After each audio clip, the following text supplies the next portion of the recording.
Good morning, dear colleagues and our online followers.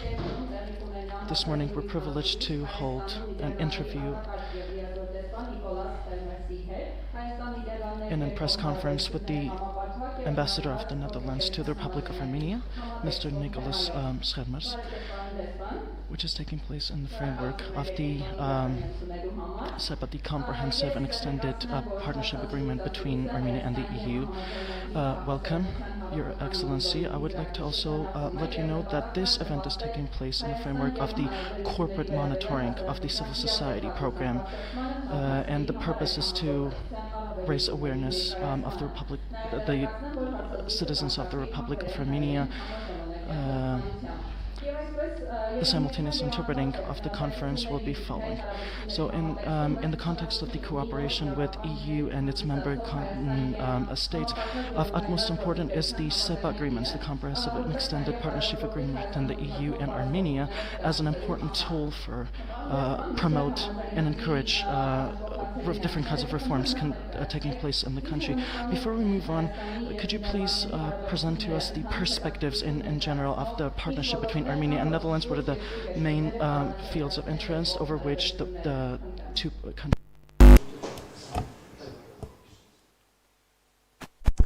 Շնորհակալություն եւ բարևձեզ շատ ուրախ եմ հանդիպելձեզ հետ եւ նաեւ շատ ուրախ եմ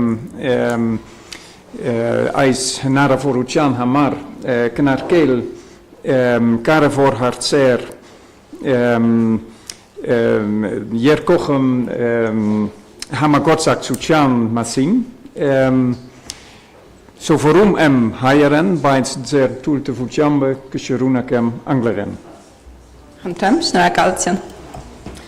So thank you very much for inviting me for this event. I'm very glad to be here today.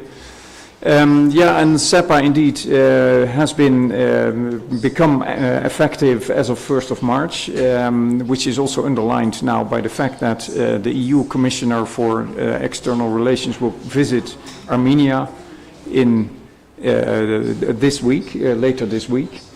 In as far as the relationship between the Netherlands and Armenia is concerned, I think it's important to highlight that the Netherlands decided to open an embassy in 2018.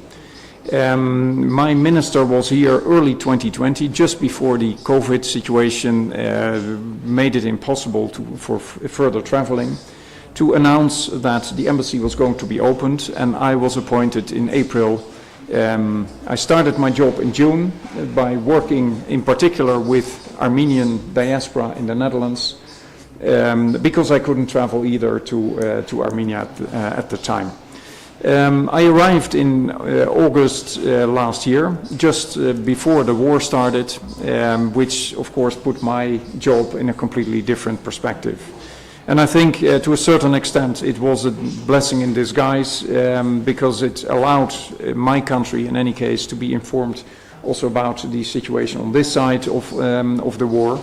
At the same time, of course, I had to put all my energy in the reporting about the war and could not focus that much on setting up the embassy. However, we have succeeded so far. The embassy is up and running.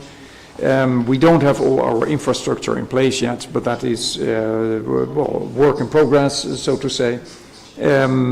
We have started our programs. A number of programs and projects were already set up in the past by our colleagues in Tbilisi, but we have taken over that program from them. And now we're focusing on our own activities. And basically, I think I can mention that we're working in a number of areas. First of all, there is the area of the rule of law and democracy. That is where we are at the moment identifying some projects. We're in discussion with a number of NGOs, with civil society, with the parliament, with the constitutional court, to see what we can do, what we can contribute to help Armenia in building up its democratic institutions. Secondly, I would like to mention human rights. That is, of course, always an important topic for the Netherlands in its foreign policy. And why? Because we believe that people All people in the world have the same rights, have the right to develop themselves, have the right to be safe. And that, from that perspective, we build our society. We think it's also important to get the best out of people. When people are in a position to develop themselves to the maximum extent, it will contribute to the development of the state, of all the people in the state. So that is another aspect we're looking at. And then we're also looking at the economic domain. Maybe two areas there.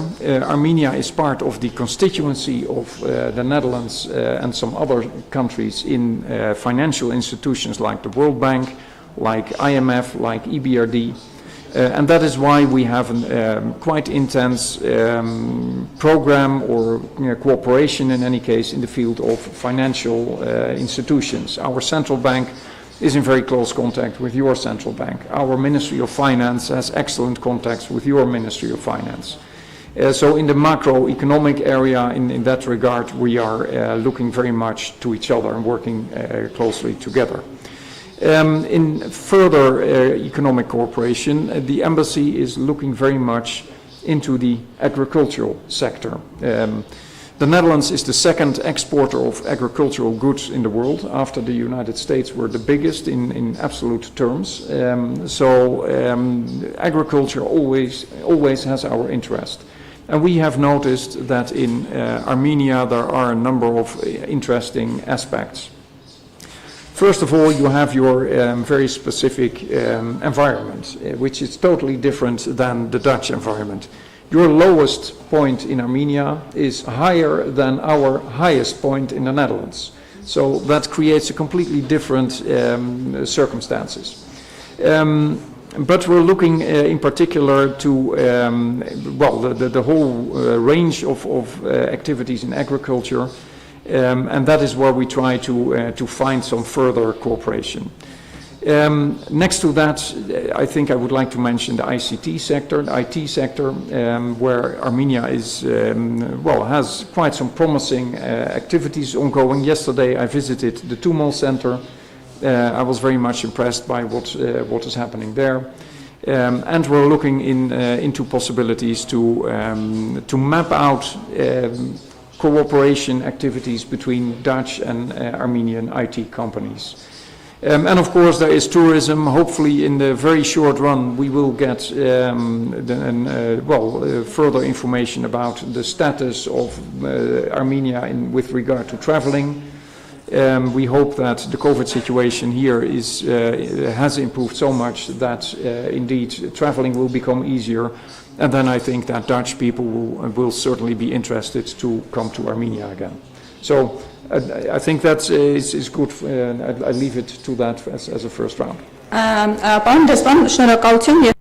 Thank you very much, Your Excellency. I'm also interested in the investors who have invested in Armenia. Which are the main sectors of interest and what activities what are the necessary steps conducting a hospitable environment for industry in Armenia? Thank you very much for that question. Very important question, very interesting question. A question I do not have a full answer to yet, because I'm being surprised almost every day.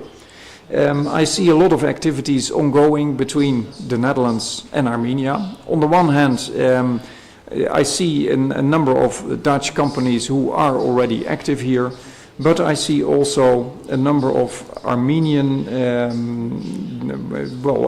Dutch people. They live in the Netherlands, but they have an interest in Armenia, and they have their own businesses running or are trying to set something up. And basically, since we did not have an embassy present here, we do not have the clear picture of all these activities. So one of my tasks is to bring that closer together, to find out who is already active here, in what sector, with what activities. And maybe they can also learn from each other. So that is what I'm trying, or what is the purpose, one of my purposes for the next year to come.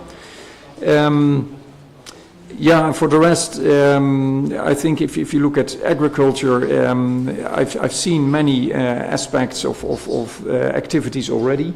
I forgot to mention in my previous answer that one of the very important aspects of Armenia is that Armenia is now having this SEPA agreement in operation between the EU and Armenia.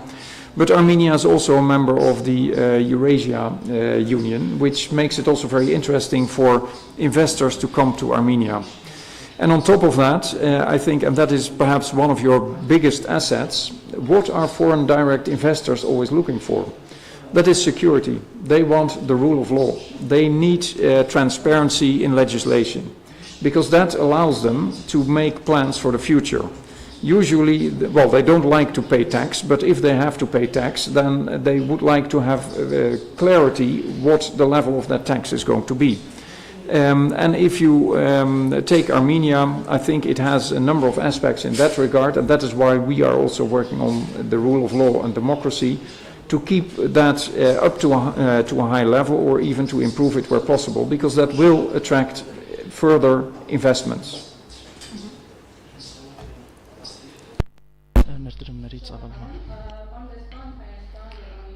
Your Excellency, the SEPA agreement between EU and Armenia, and as you also mentioned, the SEPA term, the SEPA abbreviation in the English language has been enacted for 4 months now. What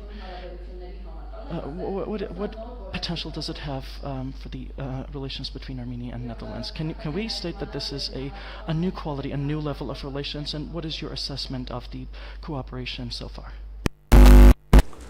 Yeah, that is a good question. Maybe too difficult for me to answer. I think this might be more a question for my colleagues from the EU delegation. However, what I can say is that the SEPA agreement is active indeed formally since the 1st of March, but a number of provisions were already provisionally implemented before that.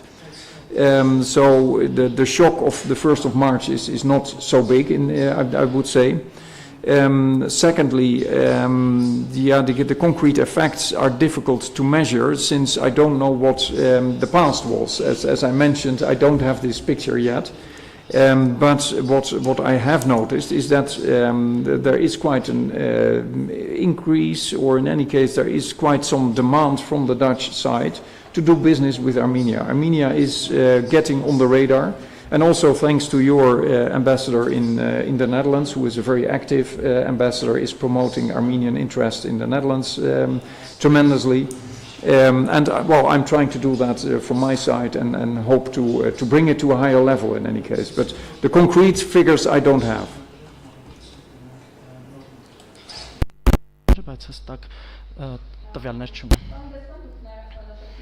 Your Excellency, you also mentioned that even though the agreement has been enacted since March 1st, 2021, but the provisions, about 80% of the provisions, the biggest share of it, until the approval of it had been put into power, was given speed. And before it was officially enacted, what exactly has been conducted in this agreement, like you said in advance, if you have any information?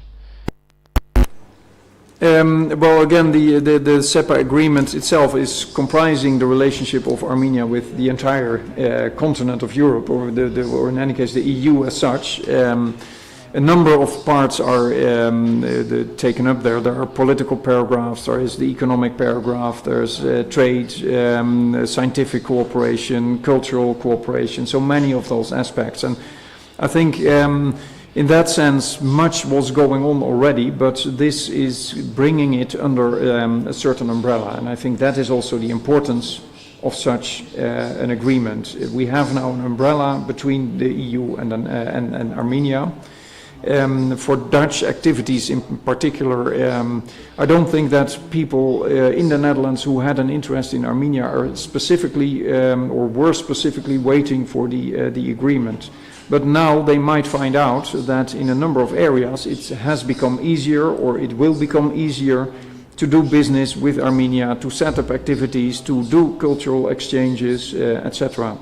So I think the challenge is not so much in trying to find out what has the SEPA agreement brought already. I think the challenge will be how to implement it in such a way that Armenia gets the best out of it. Because for Armenia, I think this is, relatively speaking, quite a big agreement. For the EU, with all respect, Armenia is, of course, just one of many countries and not a very big one. So I think the challenge is in particular on the Armenian side in that regard.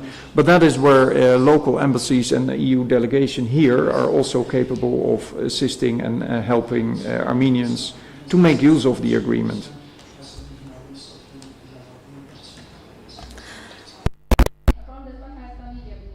Your Excellency, the international policy, the international relations between the two countries enjoy a long history, but the decision to open an embassy of the Kingdom of Netherlands here, it was coincided with the enactment of the agreement. And would you say that the opening of the embassy marks a new beginning for the relations between the two countries? Absolutely, but I first would like to go back to the year 347, which marks perhaps one of the earliest contacts between Armenia and the Netherlands. And I would like to mention in this regard, we have in the Netherlands the city of Maastricht, which is the most southern city, where Catholicism started in the Netherlands, and that is where the Netherlands started its Christianity, basically.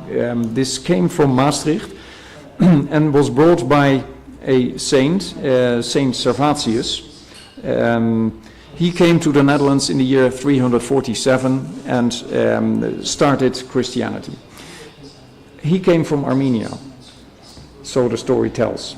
Which means that basically we were christened because of Armenia's christening in the year 301.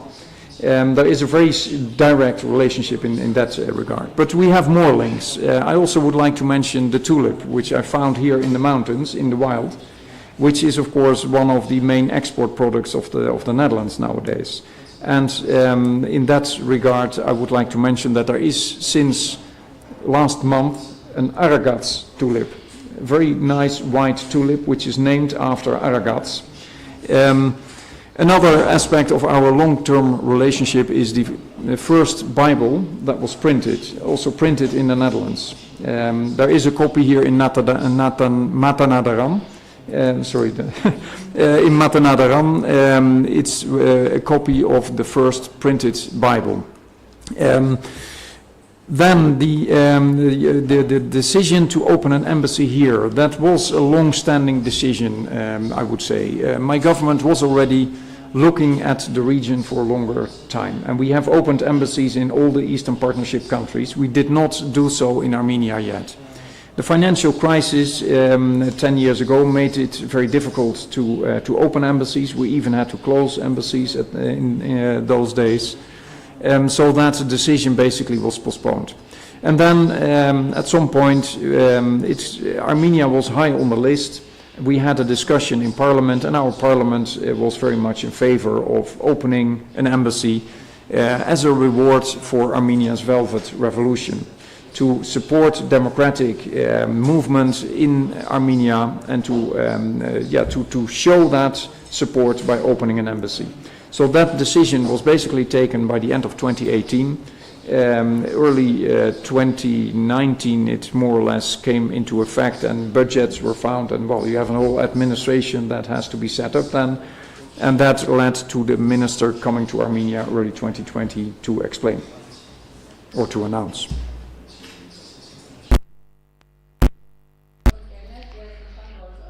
Dear colleagues, thank you very much that you have the opportunity to address your questions. If you have any questions, please don't hesitate to voice them.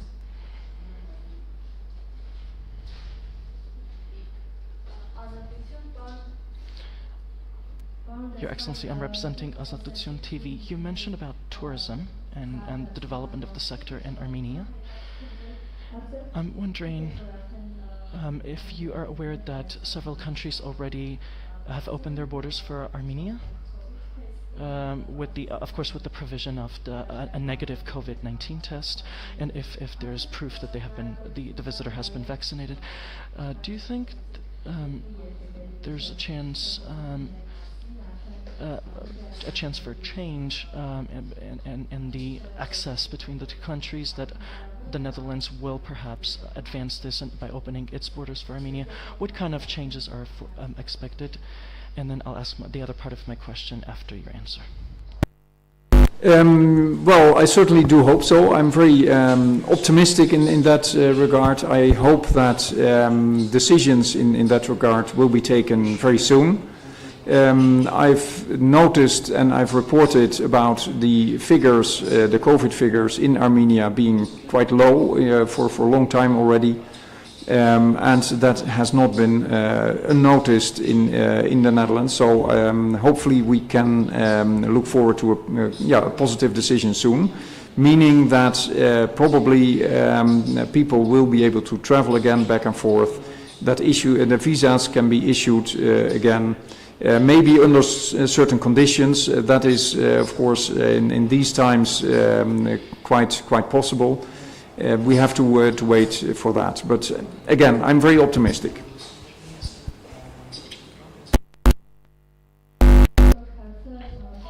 And my second question, Your Excellency, is you're well aware of the problems that Armenia was facing after the war, especially the issue of the return of the prisoners of war, and it seems to me that the international public is silent and neutral towards the issues, as well as the tension on the border. I don't know if you know, but the border was especially tense yesterday. There was mutual gunfire. I was wondering about the response of the government of the Netherlands to these issues. You earlier mentioned that the Kingdom of Netherlands, the government of the country, is highly concerned about this issue. What is taking place now? Yes, indeed, I'm aware of the situation. It's terrible what happened, of course, in the war. I have to address also the fact that for the Netherlands, this war started already 30 years ago. We have international borders that, basically the territorial integrity of countries is a very important point for us. And in that regard, we have, we basically focus our efforts through the EU, through the OSCE. The Minsk group is for us the leading party to make sure that a solution is found for this conflict. And of course, I'm reporting back also on the humanitarian needs of the people here.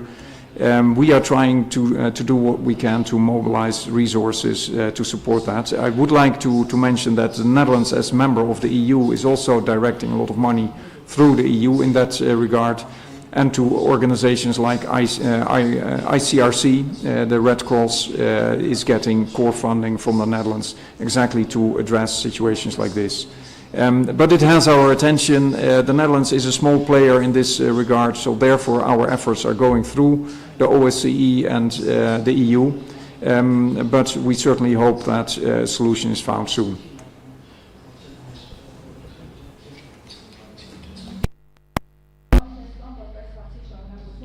Your Excellency, as an extension to the question, the Parliament of the Netherlands approved this new formula, this new decision, according to which they urge the Azerbaijani side to return the Armenian prisoners of war. How do you envisage this to happen?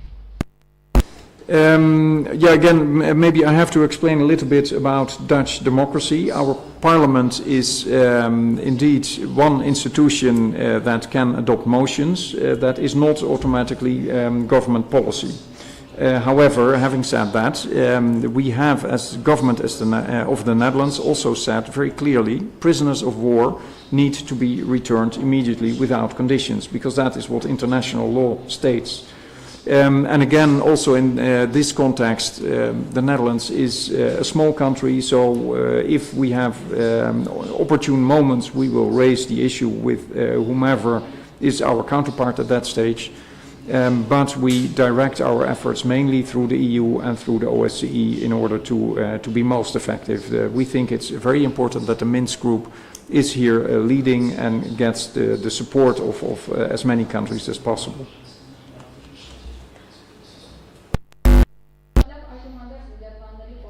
Very much, thank you. But nonetheless, the mediations was also approved by the parliament of the country, which urged to enact sanctions against Turkey and Azerbaijan for the war crimes that were enacted. All these mediations, how do you assess how would you evaluate the impact that this mediation has had? What are your expectations from this? Well, what my expectations are is perhaps not so relevant. I think we have to be realistic in this sense. For the Netherlands, it's clear our policy is that after a war, accountability is necessary. All parties need to be held responsible for the deeds they did during an armed conflict. And that is also the position of my government in this particular conflict. So we hope that, at some point there will be further negotiations about a long-standing peace agreement between Azerbaijan and Armenia. Of course, we understand that many things need to be solved before that. But once it's getting that far, I certainly hope that we will reach a solution. And again, I also would like to mention in this context the important asset Armenia has. I mentioned democracy before, and at some point earlier this year, we also saw that there was some political turmoil here in the country. There were demonstrations. There was even speak of a coup d'etat. My colleagues in The Hague were asking me what is going on, and I said this is democracy in full function, democracy at work, and that's what's happening here is basically that people are talking to each other, they are demonstrating, people in the Netherlands are also demonstrating. Sometimes it's perhaps a bit rough, and the moment you enter into violence, it's of course always a step too far. But democratic institutions are standing strong. And that is, I think, what is a very strong asset of Armenia for the long run. As I mentioned, it might or it will attract foreign direct investors because they like that kind of situation. And with that spirit in mind, I think that Armenia has a bright future ahead.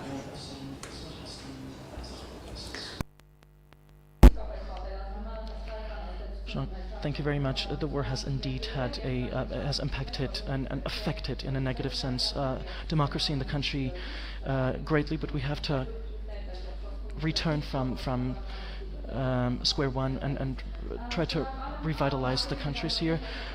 Thank you very much for your time. If dear journalists, if you have any questions, please don't hesitate to voice them. Another question, Your Excellency, Azerbaijan has declared that the conflict is completely resoluted. But until the status of the Nagorno-Karabakh Republic has been finally stated, we cannot consider it to be solved. What do you think the role playing of Netherlands can be with this regard? You mentioned several times that it's nevertheless a small country, but yet how does the government of the country envisage this resolution? Yeah, I'm afraid I'm going to repeat myself. This is indeed part of the conflict, and we know that the final resolution has or is needed to get to a lasting peace.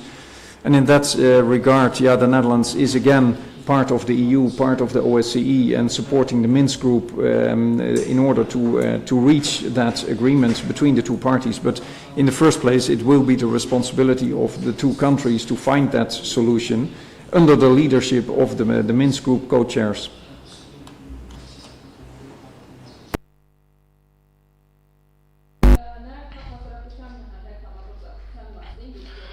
I'd like to ask a question about your activities with civil society. Is the embassy planning to implement any programs with the civil society of the country, and can you bring any, for instance? Thank you. Certainly, and well, I think we had last week a very interesting session in Zachkazor with one of your colleagues here, where we met with a number of students. This afternoon I'm going to meet other group of students from a different civil society organization. Yesterday we had the awarding ceremony of EPF Armenia, funded by the Netherlands, where we basically had prizes for a number of articles that were written by journalists on the topic of minorities, the religious minorities. But that kind of activities is ongoing and will be ongoing for the years to come. I hope to intensify that our cooperation in that regard. In the past, this was done by our embassy in Tbilisi, and of course they had good programs here, but at the same time it's different when you're active locally. I've met so many people, so many NGOs here. Creativity is tremendous, so I'm looking forward very much to do a lot of cooperation. And maybe a couple of words on our program in that regard for this year. Since we are a new embassy, I have decided to spread our activities to many smaller projects, and that is partly, for instance, in gender equality. We have a couple of projects in that regard. As I mentioned before, human rights, including LGBTI, is also a very important topic in our foreign policy. So also there, I'm supporting minority groups. Again, from the perspective of we want to help create diversity, because that helps society to develop. But also we're looking at, as I mentioned, the Parliament, the Constitutional Court, other organizations. Yesterday I briefly spoke to the human rights defender. Maybe we will have projects with him. So I think that in many areas we are active. We will be active, and that is only going to intensify.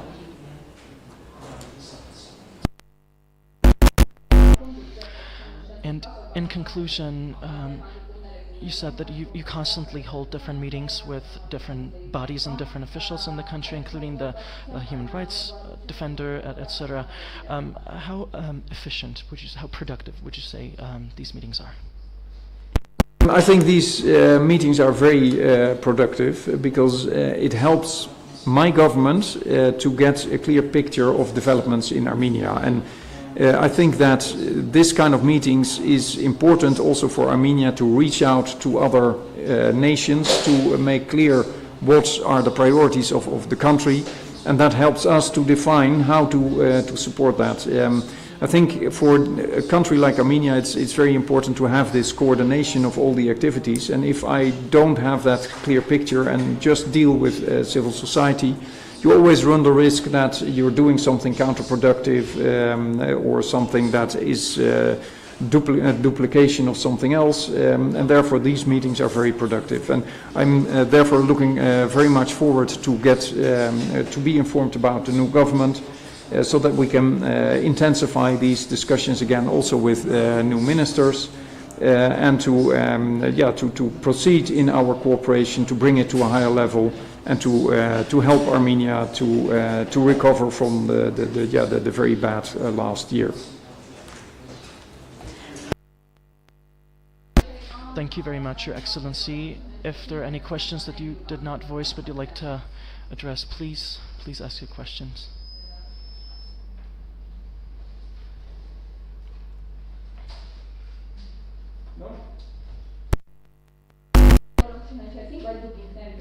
Are there any questions that you yourself would like to relate to, speak about? Questions to answer that were not asked. Yeah, no. I think the only thing I want to mention again is that Armenia has a lot to be proud of, and that is, as I mentioned, the democratic institutions you have. But also I'm very much pleased by the way I was received in the country in terms of hospitality, in terms of food, wines, everything is here. That is, those things are very much ingredients for a bright future. And I think that is what Armenia should focus on, should capitalize, and that is what we are looking for in any case in a relationship to build on the good cooperation between the two peoples. And I think that with that in mind, there is a bright future ahead.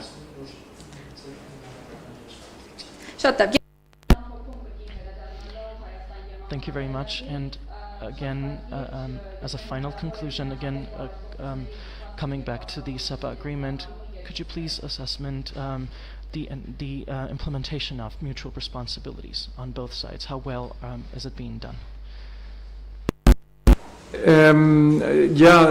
Again, that's we are looking at it from a government side, what we can do. At the same time, this is for a large extent also a European thing. We have to put perhaps some activities in place, some programs in place, and I know that my colleagues in the EU are working hard on that. At the same time, it's probably also learning by doing. We need to find out from both sides what is beneficial in the relationship, what works, and where do we find bottlenecks. So how do we proceed with these? How can we intensify the areas where things are going well, and how do we take away the bottlenecks? And that is not something you put on paper and is effective one day later. This is something by setting up the activities, concrete businesses need to contact or need to find other businesses on the other side. And once these businesses are working, are doing their things, they will encounter issues, they will see new opportunities. And the same for civil society, for cultural organizations, for youth, etc. So it's basically the start of a whole new process. And it's a long road where we may not even reach the end, but it's I think the process that is very much important. We have to explore all the possibilities, and I think it's up to the creativity of both our peoples to make use to the maximum extent of the agreement. Thank you very much, Your Excellency. Thank you very much for your time and for setting aside some time from a busy schedule for this interview, and I wish all the best for the cooperation between the two countries. Let me remind that this interview was taking place with the ambassador of Netherlands to Armenia, Ms. Nikolas. In the context of the SEPA agreement between Armenia and the EU, His Excellency was our host today, and he addressed different issues in the framework in light of the currently underway SEPA agreement. The event was taken place and was featured by the corporate monitoring of civil society in Armenia, whose purpose was raising awareness in the civil society and the public.